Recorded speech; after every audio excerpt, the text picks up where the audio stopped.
देखो इसमें क्या कर रहे हैं, two particles of masses m1 and m2 moving in an coplanar parabola round the sun. दो पार्टिकल है जिसकी मास m1 और m2 moving in coplanar parabola round the sun collide at right angles. दोनों 90 डिग्री पर intersect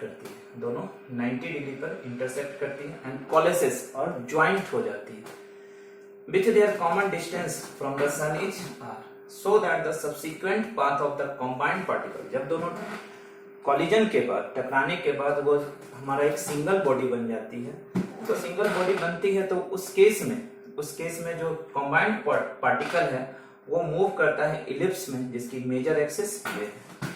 देखो solution, late the to particles of masses m1 and m2 moving in coplanar parabolas round the sun placed at S, sun हमारा S पे। Suppose these particles collide at right angles at point P, join SP and let SP equal to R, जो कि दिया हुआ है हमारा।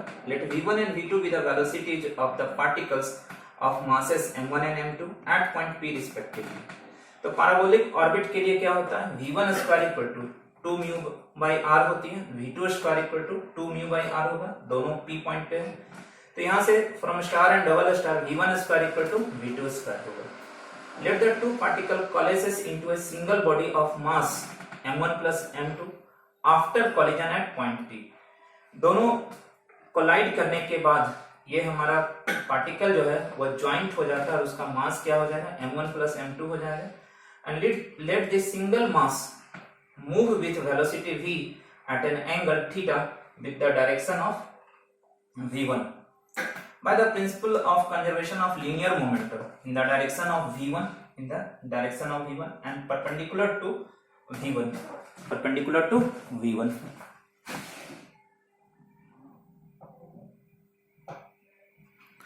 तो तब क्या होगा हमारा, जो होगा m1 plus m2 in v cos theta equal to, देखो m1 v1 के साथ cos 0 बनेगी और m2 v2 के साथ 90 डिग्री है तो हमारा m2 v2 cos 90 डिग्री होगा। तो m1 v1 cos 0 1 और m2 v2 0 हो जाएगी। तो m1 plus m2 v cos theta equal to m1 v1। इसी तरह से m1 plus m2 v sin theta equal to m1 into v1 देखो v2 के साथ 90 डिग्री बना रहा और v2 इटसेल्फ के साथ 0 डिग्री, तो यहां से m2 v2 होगा। दोनों को स्क्वायर करके ऐड करो, देखो ऐड करोगे तो ये तो इस तरह का रिजल्ट आएगा। ये तो जानते हो कि a square plus B square always less than होता है a प्लस बी का होल स्क्वायर से, तो इधर ये डाउन होगा। दोनों साइड v1 स्क्वायर से मल्टीप्लाई करो, देखो इसका वैल्यू क्या हो जाएगा v स्क्वायर। तो v square is less than 2 mu by R, v1 square की वैल्यू। तो अगर v square less than 2 mu by R होता है तो therefore the path of the combined body after collision at point P is an ellipse with SH focus. Okay,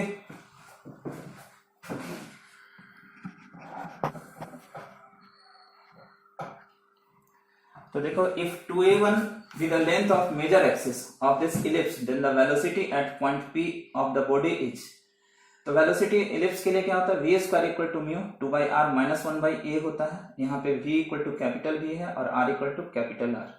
तो r रखो, v square का value रखो m1 square plus m2 square by m1 plus m2 की whole square into v1 square की value star से रखो 2 mu by are cancel होगा, यहाँ से a1 निकालो, a1 की वैल्यू ये होगी। तो thus the length of major axis 2a1 होता है और यहाँ पर ये आपका आ जाएगा। बनाइए इसको।